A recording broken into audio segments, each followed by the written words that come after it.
BLS Italy की appointment जो है वो एक से ज़्यादा मेंबर्स की बुक हो रही है। और कैसे बुक होनी है, तो ये जो है कराची वाली साइड पे तो इस वक्त हो रहा है, लेकिन इधर पंजाब वाली साइड पे जब अपॉइंटमेंट्स ओपन होंगी फिर ही इसका कोई डिसीजन लिया जा सकता है कि एक से ज़्यादा फैमिली मेम्बर की बुक हो जाएंगी या नहीं। उसमें एक बड़ी बात ये भी है कि यहाँ पर इतना टाइम नहीं होता, जल्दी जल्दी बुक हो जाती हैं। मैं ये वीडियो इसलिए बना रही हूँ कि कल शाम को भी मैंने अपलोड की तो थी, लेकिन उसके ऊपर रिस्ट्रिक्शन आ गई। ठीक है, अब मैं दोबारा ट्राई करके देखती हूँ, अगर ये दोबारा से एरर नहीं देता तो फिर मैं दोबारा अपलोड कर देती हूँ।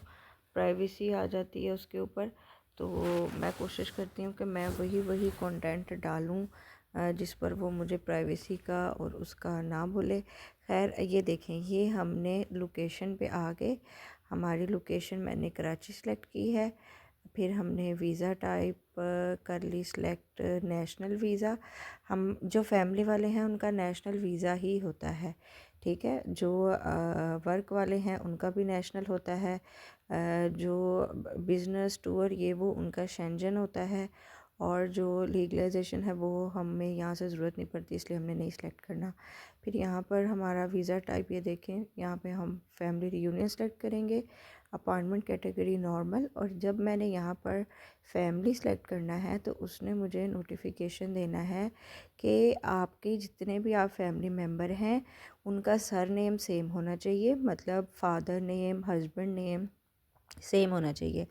अच्छा, और अगर सेम नहीं है तो फिर उन्होंने कहा है कि आपको उसके पास आपके पास सबूत होना चाहिए कि वो आपका फैमिली मेम्बर है।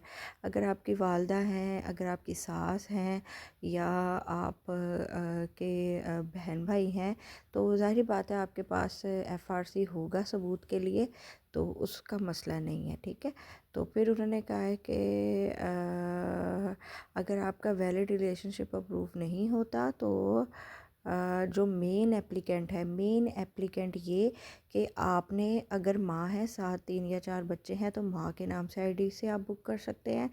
अगर बाप है उसके 7 बच्चे हैं तो, अगर बहन भाई हैं वो भी अपने नाम से अपनी मदर की भी बुक कर सकते हैं। ठीक है, तो ये तो हो गया। अगर सास और बहू हैं तो फिर बहू अपने नाम का बना ले और सास का साथ बुक कर दे। ठीक है, तो उन्होंने कहा है कि अगर हमें रिलेशनशिप वाज़ेह ना हुआ तो हम रिजेक्ट कर सकते हैं, और सिर्फ मेन एप्लीकेंट जिसके नाम से आईडी बनी होगी वही एक्सेप्ट करेंगे। इसको हम ओके कर देते हैं। तो वो हमसे पूछ रहा है कितने मेंबर हैं। ठीक है, यहाँ पर मैं 2 मेंबर करती हूँ, वैसे 3 पर भी हो रहा है, कल शाम को मैंने लाइव उसमें दिखाया था। तो बस डिफरेंस ये है कि जिसके नाम से बनी हुई है वो जो है उसकी डिटेल्स तो ऑटोमेटिकली फ़ैच कर लेते हैं। ये आपका पासपोर्ट नंबर सारी चीज़ें आ जाती हैं। ये डेट सेलेक्ट करनी है, मैंने 26 कर ली। और फिर वो मुझसे कह रहा है टाइम स्लॉट, यहाँ पर आपने टाइम आके सेलेक्ट कर लेना है। और फिर उसके बाद आपने अपनी वेरिफिकेशन ओके करनी है। आपकी ईमेल पे आएगी, वो कोड लिख के फ़ोटो अपलोड करनी है और हो जाएगा। ठीक है, अभी ये मेरा नेट का इशू तो नहीं है, वैसे ही शायद डेट का कोई इशू आ गया।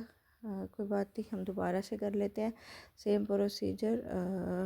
तो आपने इस तरीके से बुक कर लेनी है। आपने बस अपना डाटा जो है वो लिख के रखना है ताकि आपको जल्दी जल्दी आप उसको टाइप कर सकें, क्योंकि आपको पता है टाइम कम होता है।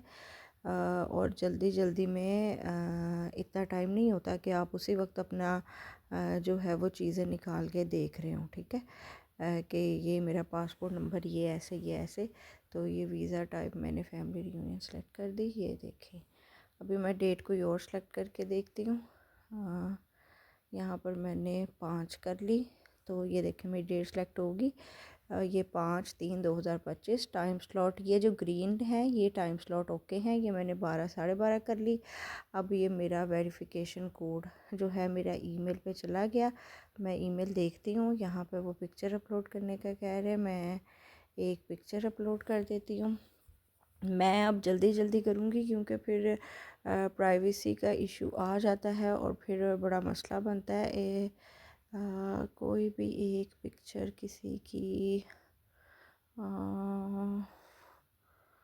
अ, जिन लोगों का डाटा है उसके लिए सॉरी।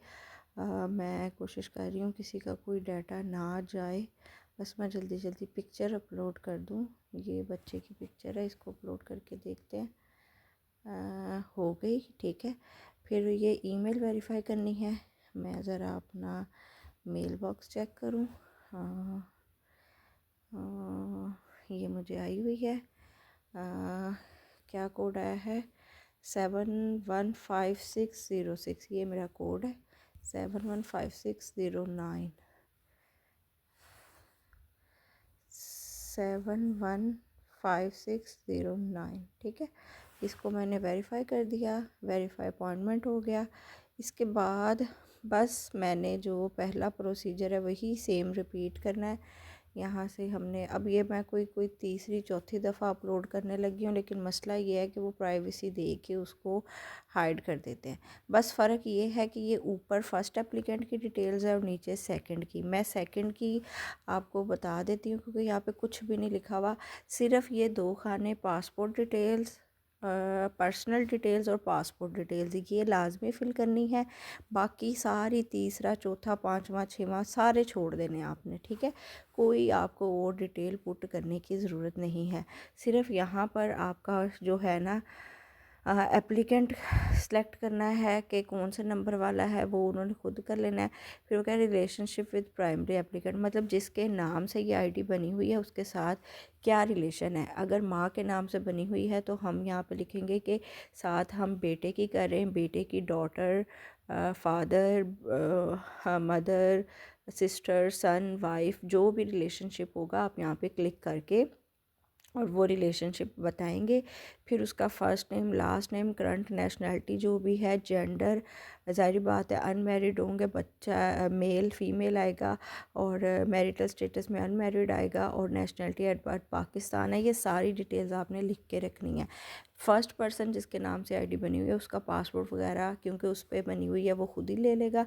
यहाँ पर आपने सेकंड पर्सन का पासपोर्ट नंबर और सारा कुछ एंटर करना होगा।